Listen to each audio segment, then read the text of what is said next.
हरे कृष्णा दोस्तों, आज का यह रेसिपी बहुत ही ट्रेडिशनल है। इसे हम चावल के आटे से बनाने वाले हैं। खाने में बहुत ही स्वादिष्ट है। इसे खास तौर पर इस मिट्टी के बर्तन में बनाया जाता है।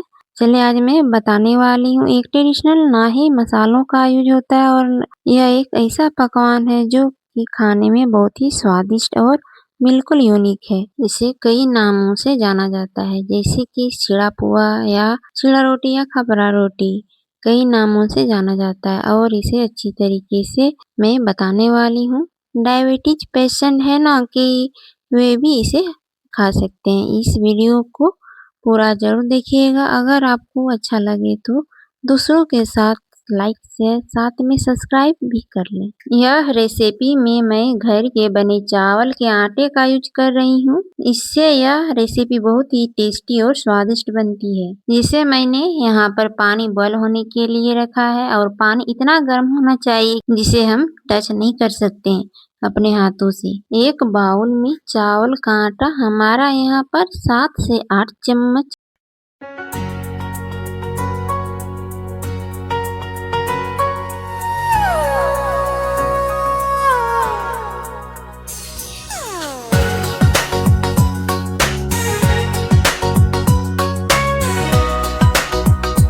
यहाँ पर लिए, यानी कि 1 केजी के लगभग। यहाँ पर मैंने पानी ले लिया है। थोड़ा थोड़ा करके डालेंगे, अच्छे से यह मिक्स हो जाए। और चावल के आटे पर डिपेंड करता है कि पानी कितना लगेगा। पानी डालते समय पूरा ध्यान रखना है, लेकिन चावल का घोल ठीक होना चाहिए।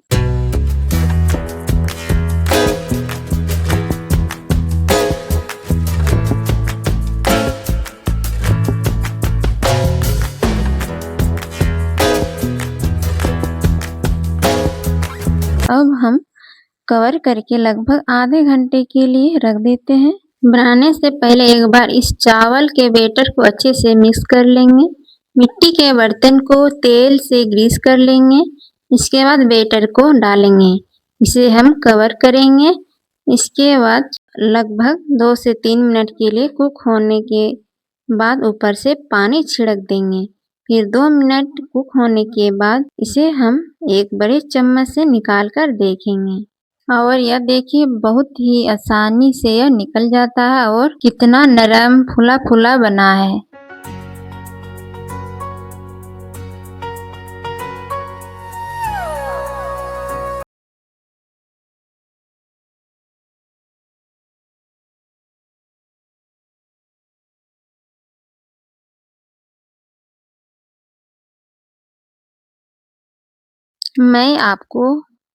मैं पीछे से भी दिखा देता हूँ। ये देखिए, बिल्कुल अच्छे से सिक चुका है।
मेरे चैनल को अगर अच्छा लगे तो लाइक और सब्सक्राइब कर दीजिएगा। हरे कृष्णा दोस्तों, राधे राधे।